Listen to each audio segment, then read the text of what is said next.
So I am 22 years old.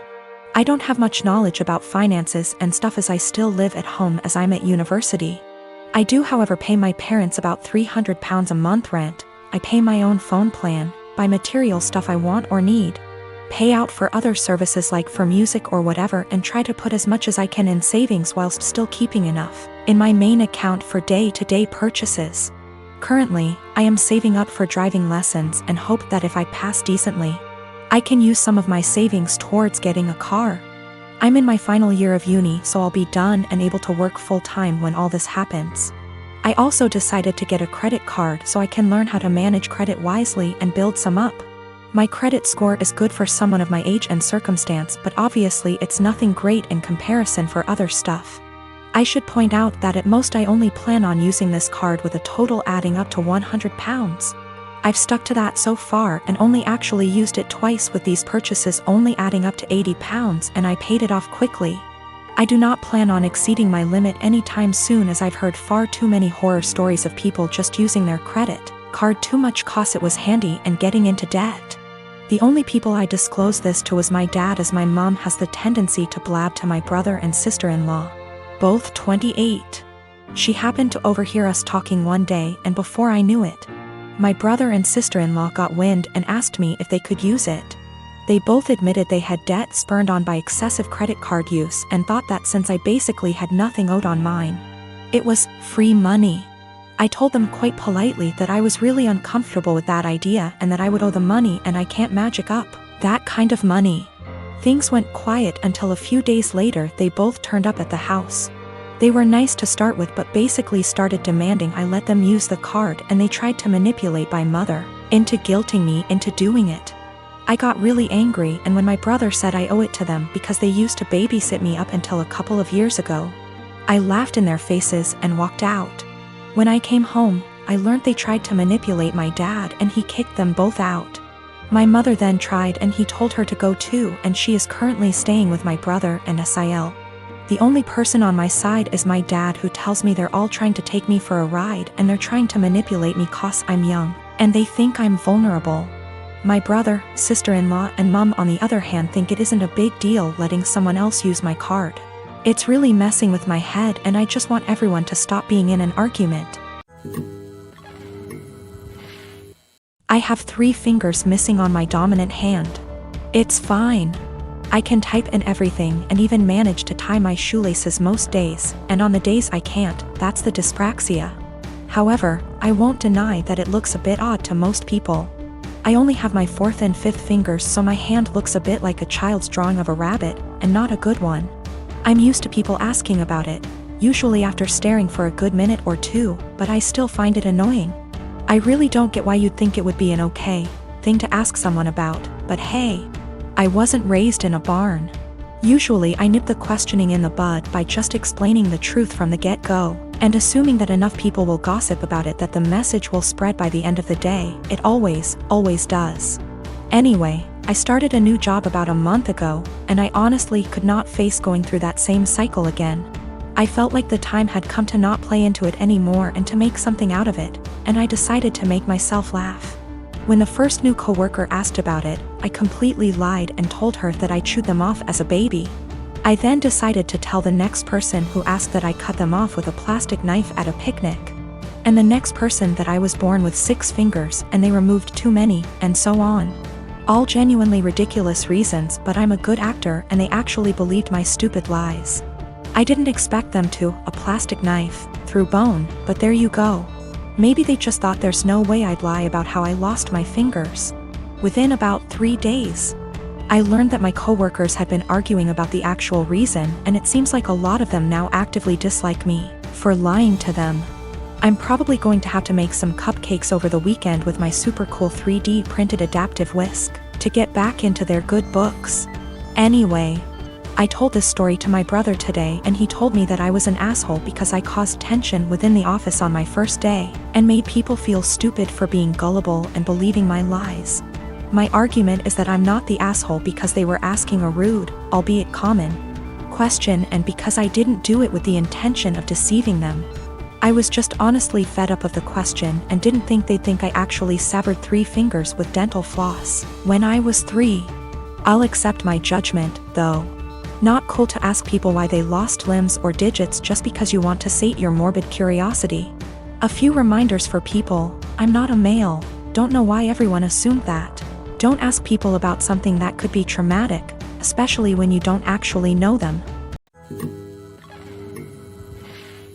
My dad married my stepmother 3 months ago, and I feel like it made my life significantly harder and less pleasant. They moved in with us, and for the indefinite future this situation will not change. We have a 3-bedroom house, and before they moved in, my dad and I had our rooms, both with bathrooms. And there was a smaller room which was a study for my dad. After they moved in, Jenny, 16, turning 17 next month, got my room. And I had to share the smaller room with 11-year-old Tom and 10-year-old Mike. All my books, my telescope, my stuff are packed and in the basement now since there's no space anymore. This made me real angry, but my dad told me that I have to be a team player, and this is what him and his wife agreed on. Jenny treats me like shit. She sometimes acts as if I'm not there at all, and sometimes is super aggressive and hostile towards me. The other I asked Tom to stop going through my things, and she became so angry that I have no right to order her brother around. She told me to get it in my thick skull that I'm not their big brother to tell them what to do, even though all I asked was for them to stop going through my things.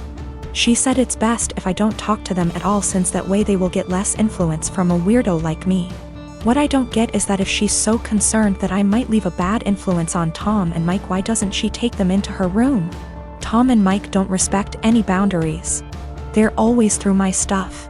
I have a watch which was a gift from my mother. She died of cancer, and they took it from my drawer and lost it. I found it weeks later in the basement with its front glass broken.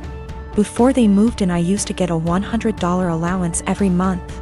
Now Jenny gets $75, I get $35, and Tom and Mike each get $30.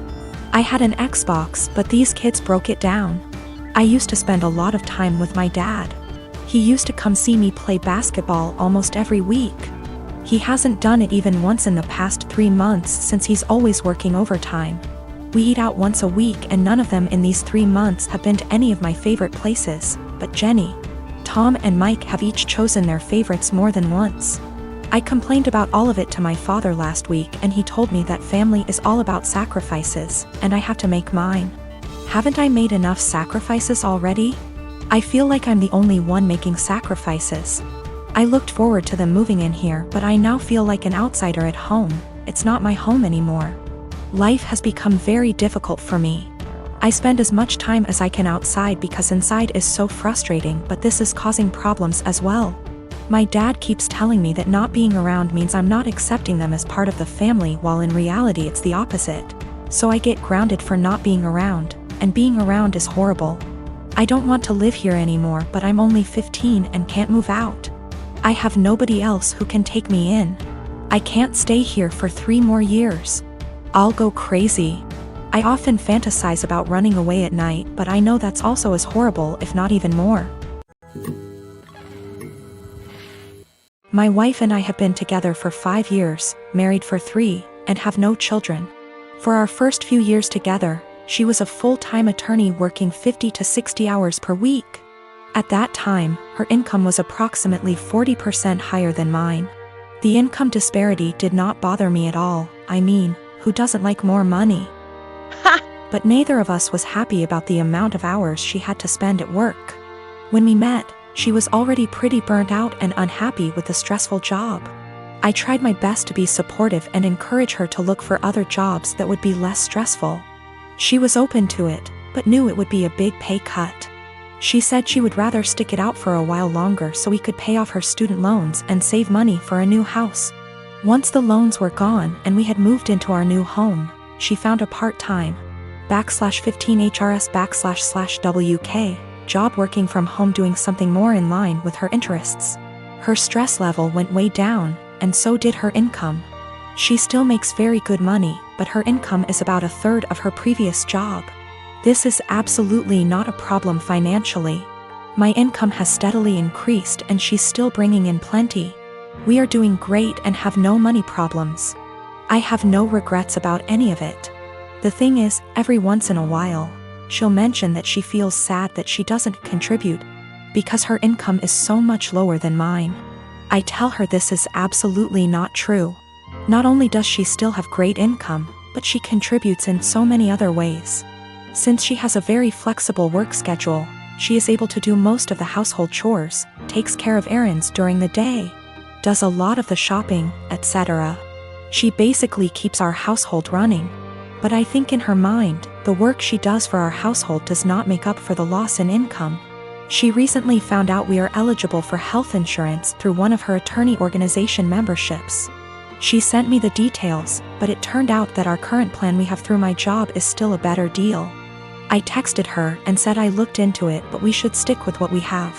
When I got home from work, I could tell she was feeling down. She told me she had gotten excited at the possibility that we could use something through her work, and that she would be providing something major. She was crushed when I told her we shouldn't use it. I felt terrible. While she was working at her old job, we decided we wanted to start a family. The ideal situation was for her to get a low-hour, flexible, work-from-home job so she could be a stay-at-home mom with a little bit of income on the side. This job popped up and it seemed almost perfect for us. Unfortunately, the baby has not come as quickly as we had hoped, which we knew was a possibility. So we are kind of in limbo where she doesn't want to quit her current job or start a new full-time job, because she could get pregnant at any time.